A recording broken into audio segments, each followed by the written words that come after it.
Today it's time to look at the standard patterns of walking coffins for the Space Marines. We'll be taking a look at the rules of the Dreadnought and the Venerable Dreadnought.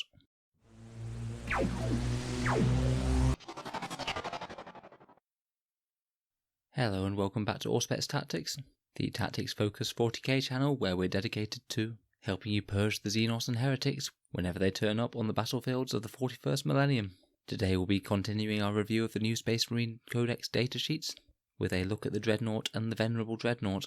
I thought we'd do both of these in one video because they have pretty much the same options and only differ by some points costs and a few special rules. In this video we'll take a look at the rules for the two datasheets, any obvious buffs or combos we can give them, and how I'd use them myself in a game of 40k. Now, Dreadnoughts have been a staple in the Space Marine army since the very early days of 40k. There's not much more grimdark than a slow-moving, stomping, walking sarcophagus, slowly bearing down on you while it brings powerful heavy weapons to bear. For those not familiar with the background, each Dreadnought houses the shattered remains of a fallen chapter hero, their body no longer able to sustain life when they're removed from the iron tomb that is the Dreadnought sarcophagus. In this state of living death, they can endure for millennia, and their powerful vehicle bodies will stride out to war alongside the rest of the chapter when the need is great. So let's take a look at the rules for fielding these armoured behemoths on the tabletop then. We'll start by taking a look at the regular Dreadnought's datasheet first. The Dreadnought is an elite choice for Codex Space Marines. It's a slow-moving vehicle which has a movement of 6, weapon skill and ballistic skill of 3 up, strength 6, toughness 7, 8 wounds, 4 attacks, leadership 8 and a 3 up save. The Dreadnought will cost you 96 points if you arm it with a close combat weapon and storm bolter in one arm, and its cheapest possible gun, the heavy plasma cannon, in the other arm. The Dreadnought close combat weapon makes it into a bit of a melee beast. It will be getting 5 attacks on the charge with shock assault, and they'll be made at strength 12, AP -3 and flat 3 damage. So very strong against vehicles, not quite as strong against hordes due to his few attacks. Having a storm bolter included in that close combat weapon is very nice on a Dreadnought as well. Because of bolter discipline, he'll be getting 4 shots at 24-inch range every time he moves, so that's a decent little extra flurry of anti-infantry firepower every turn. On the charge he'll do an average of 5.5 damage, obviously in a multiple of 3, so most typically you'll expect about 6 damage out of him when he's charging a standard vehicle like a Lehman Russ or a Rhino tank for example. So he does hit pretty hard in close combat for his points.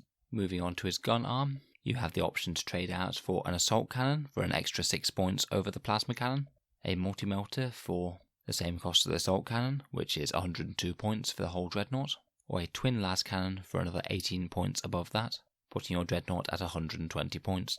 I'm a little bit less enthused by the heavy plasma cannon on this Dreadnought, as he'll be suffering a -1 to hit if he moves, and generally he will want to be moving, so you'll have a lot more chance of getting those 1s on the plasma cannon and causing yourself more mortal wounds.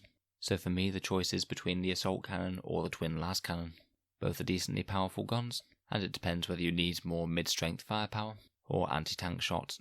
Out of personal preference, I prefer the twin las cannon myself. I know that the Index version and some Forge World versions have some slightly different options, such as twin autocannons, twin heavy bolters and twin heavy flamers. These haven't unfortunately made it into the new Space Marine Codex, so I'm not going to be considering them for the purposes of this video.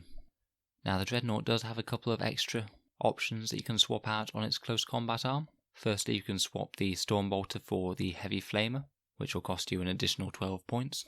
Personally, I don't think that this is worth it at all. Having 24-inch range and a flat 4 shots on the storm bolter every single turn is absolutely great for just the 2 points it costs, compared with the heavy flamer, which you get a random d6 strength 5 AP -1 shots at very short range. I honestly think in a lot of games you're likely to be getting more value out of the storm bolter anyway, so I certainly wouldn't be tempted to pay the extra 12 points to get a heavy flamer. The other option is to trade out the close combat arm entirely, including its storm bolter, for a missile launcher. This will actually save you 2 points on the base loadout, so say if you had a missile launcher and heavy plasma cannon Dreadnought, it would only cost you 94 points. I think that the missile launcher pairs particularly well with the twin las cannon, as both are 48-inch range weapons, and they're both happy to sit a long way away and plink away at enemy tanks. The missile launcher and twin las cannon Dreadnought will cost you 120 points, so sorry, I believe that if it's twin las cannon and close combat weapon and Stormbolter, it'd be 122 points. 120 points really isn't all that much for that much heavy weapon firepower, but you have to bear in mind that it's on a reasonably fragile platform compared with some of the other Space Marine units only having 8 wounds. It has a few special rules, including Angels of Death, which give it the combat doctrines, so -1 AP on those heavy weapons in Devastator doctrine, -1 AP on those bolter shots if you're in Tactical doctrine, and you bump the fist up to AP 4 if you're in the Assault doctrine. Bolter Discipline we've already discussed is helpful for the Stormbolter, and Shock Assault is incredibly helpful in close combat, because having 5 Dreadnought combat attacks is better than having 4. He can also explode if you roll a 6, though his explosion is quite small, it's only 3-inch range, and the units within take D3 mortal wounds. Finally, he has smoke launchers, which means if you don't have an adequate target for your heavy weapon, you could pop these instead of shooting in the shooting phase, and he'll be at -1 to hit against ranged attacks for the rest of the enemy's turn.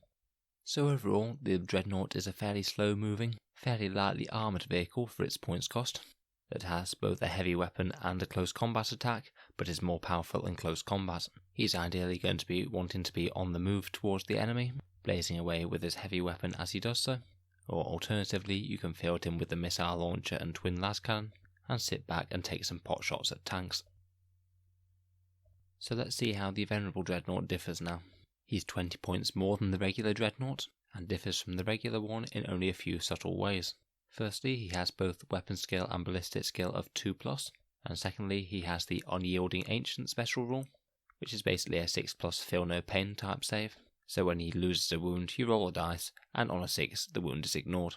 So compared with the regular Dreadnought, he has the equivalent of a 25% buff to his shooting, and that potentially rises to a 33% buff if he's on the move, because going from ballistic skill 4 up on the move to a ballistic skill 3 up is even better than going from a 3 up to a 2 up, and he has a 20% buff to his survivability because that's what a 6 up feel no pain gives you, due to the chance of passing 6 up feel no pain saves for wounds that you've already passed a 6 up feel no pain for. I've made a video on feel no pain type saves, so feel free to check that out after this if you want to look at some more of the maths behind that. So in my opinion, he's basically 20 to 25% better for the cost of 20 points extra. This is fairly well balanced on the model with the assault cannon and Dreadnought close combat weapon, but when you're using the missile launcher and las cannon, I believe that it's a clear win for the Venerable Dreadnought, as the points cost rises only 16%, so if you can pay 16% of the points for being 20 to 25% better, then it seems that you're getting a very good deal.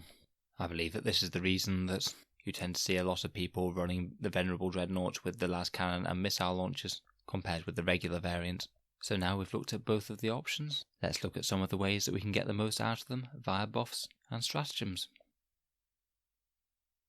Let's look at chapter traits first, and Iron Hands are generally going to have something to say whenever Dreadnoughts are concerned, so let's start with them. Obviously their 6 up feel no pain is a lot better buff on the regular Dreadnought than the Venerable, as the Venerable already has it. 5+ Overwatch doesn't hurt, but they're not going to have any effect from the vehicle damage table buff that Iron Hands have, as neither model has one. Probably the biggest benefit they get from Iron Hands is the reroll ones to hit with heavy weapons, and move and shoot for no penalty. These models are really going to be happy moving and shooting, particularly if they're going forward with a close combat weapon, so Iron Hands is a good fit here. Iron Hands also have an option to make a Dreadnought a character for 1 command point, and that's a really powerful option on either of these, as they're both below 10 wounds, so it will mean that these have to be the closest model to your opponent's shooting to be able to be targeted. If you're using this stratagem on either of these, I'd probably recommend it on the Venerable Dreadnought with the twin las cannon and missile launcher, because then he can happily sit in the middle of your army, firing off those heavy weapons all game long, not having to worry at all about incoming firepower, and I'm sure he'll be a thorn in the side of your opponent for the rest of the game. Moving on, Salamanders, or using the Master Artisan's trait, will be very powerful both with the missile launcher, las cannon, and the Dreadnought close combat weapon. Rerolling 1 hit and 1 wound is a massive buff to the damage output of a low shot or low attack unit when those attacks are quite powerful, and you could combine this with Iron Hands as an Iron Hands successor too, via the Master Artisan's trait. Raven Guard is certainly a solid option for vehicles, due to always counting in cover greater than 12 inches away, so having a base 2-up save against most attacks is very nice indeed. Ultramarines are quite good for Dreadnoughts due to their ability to move and shoot with no to hit penalty, which could be good as an advancing dreadnought as part of the Ultramarines battle line. Having a Stormbolter also synergizes fairly well with their tactical doctrine. Finally, Imperial and Crimson Fists both have powerful shooting buffs, and getting +1 damage against vehicles certainly doesn't hurt when it comes to heavy weapons. In terms of character support, of course, Captains, Lieutenants and Chapter Masters will all provide bonus damage. Tech Marines can help repair dreadnoughts if needed, and Chaplains do have the option of providing listeners, though I'd probably only bother with these if it was on one of the more expensive variants of these dreadnoughts, as you generally get more out of the Chaplain listeners the bigger the target is. Out of the new characters from Faith and Fury, the Master of the Forge can have a Master of Machines Warlord trait that adds +1 to hit for all vehicles within 6 inches, so he could help keep a phalanx of dreadnoughts incredibly accurate on the move. Plus those flat 3 damage repairs are always useful when there's vehicles around. In terms of stratagems, wherever dreadnoughts are concerned, Duty Eternal is an absolutely fantastic stratagem. For 1 command point to half the amount of damage coming in on your dreadnought, it has the potential of making your opponent waste a lot of shooting if they want to kill that dreadnought that turn. It isn't quite as powerful as when used on Redemptors or the other bigger dreadnoughts with invulnerable saves, such as Contemptors, Leviathans or Derrideos, but it still is solid enough to definitely use on these guys if you don't have any of those other models in your list. Wisdom of the Ancients is also a dreadnought-specific stratagem, to let your dreadnought essentially function as a mini captain for a turn, giving a aura of reroll 1s to hit. This could be potentially worth it in a pinch if you have your captain sniped in the middle of a buff castle, or potentially even if you just rather pay a couple of command points to buff your first 2 turns of shooting, rather than pay the points for a captain.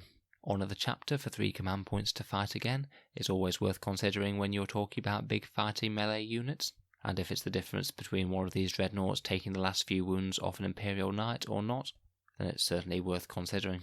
Big Guns Never Tire is a stratagem for 1 command point that you could use when your model moves to ignore the penalty of moving and shooting the heavy weapons. Personally, I think if you've only got 1 heavy weapon, then this probably isn't enough of a buff to be worth 1 command point. I'd only ever really consider it on a twin lascannon missile launcher dreadnought that you absolutely have to move to get line of sight. So how would I run a dreadnought on the battlefield? Of all of these, if you're trying to optimise your army, my favourite build is the twin lascannon and missile launcher build, and I put this on a Venerable Dreadnought for 140 points. That's a good solid amount of firepower on a reasonably durable platform due to that 6-up feel no pain save. It only gets better if you're either running them as Iron Hands for those moving and shooting and re-rolling ones, or if you're using Master Artisans to get some extra re-rolls, or potentially even both on an Iron Hand successor. If I were to run a dreadnought that wants to get mixed up in melee and advance forwards, I would typically want to run one of the cheaper arm options, maybe just a regular dreadnought with a close combat weapon and assault cannon perhaps. The main reason I'm not quite as big a fan of these is that they're quite slow, and they're only likely to catch targets in close combat that your opponent actually wants them to catch.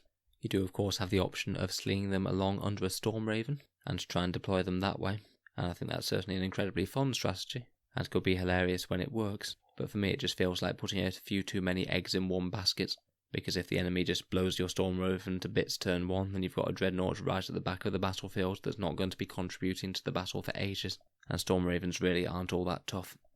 If I were using the dreadnought variant with twin lascannon and missile launcher, I'd be wanting to start them towards the back of the board, ideally hidden out of line of sight by ruins if I was going second, and potentially trying to outrange any enemy heavy hitters that posed a threat to them.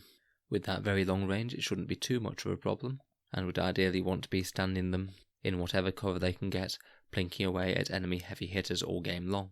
If your opponent declares a lot of guns to shoot at any single one of them from one unit, I'd most certainly consider the Duty Eternal stratagem to see if you can laugh off quite a lot of that damage. If I was fielding the close combat pattern dreadnought, say with a close combat weapon and an assault cannon, you need to start it towards the front of your battle line, because with only 6-inch movement, it needs to be claiming the centre of the board, or it's not ever going to get into close combat with anything unless your opponent actually lets it. If your opponent has first turn, I'd certainly consider using prepared positions if you have a lot of units, particularly vehicles, stood out in the open, and as the battle goes on, I'd be advancing towards the enemy, using that firepower to chip away at any units that you think you could damage, and charging targets of opportunity. Now, in the Dreadnoughts bracket there's quite a lot of competition, and there's multiple options to consider as alternatives when you're taking these guys. For your standard fighty Dreadnought, with a close combat weapon and gun, I'd certainly be considering the Invicta Tactical Warsuit as a potential alternative. It's got a very decent main weapon in that twin Iron Hail autocannon, and also around 12 extra shots of anti-infantry firepower that the regular Dreadnought doesn't have. It's also massively tougher with 13 wounds, even if they are at toughness 6, and has the interesting option to start up the board nearer to the enemy. Overall, in terms of a Walker chassis that is both shooty and fighty, I think that it pretty much eclipses the Dreadnought in every way, particularly as it's only about 30 points more expensive than the base Dreadnought. The main disadvantage in my mind is that it doesn't have access to Wisdom of the Ancients or Duty Eternal, and can't be made a character via Iron Hands. In terms of shooty Dreadnoughts, again there's quite a bit of competition, the biggest coming from Contemptor Mortis Dreadnoughts with las cannons, or regular Mortis Dreadnoughts with 2 sets of heavy weapons, both of which are Forge World options. The Contemptor Mortis has the advantage of having a 5-up invul save and more wounds, as well as being able to pack 2 batteries of twin las cannons. It's a very, very powerful and very efficient choice, and for me personally I'd say it probably is a little better than the Venerable Dreadnought with twin las cannons and missile launcher, purely on a point-for-point basis. So in my opinion, I think that there are more efficient options out there, particularly if you're going into Forge World things, but both of these guys will do you absolutely fine in more casual games, particularly combined with some of the combos that we've talked about that are unique to them, such as the Iron Hands Hiding Dreadnought character stratagem. One other potential contender that I forgot to mention for melee Dreadnoughts is the Ironclad. I've recently done a review on that, and it certainly packs a massive punch when you're targeting tanks in close combat, so feel free to check that out after if you're interested. Thanks for listening to another Auspex Tactics video.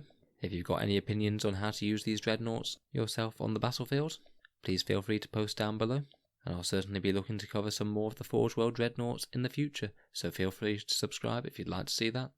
Thanks again for listening, and I'll see you guys next time.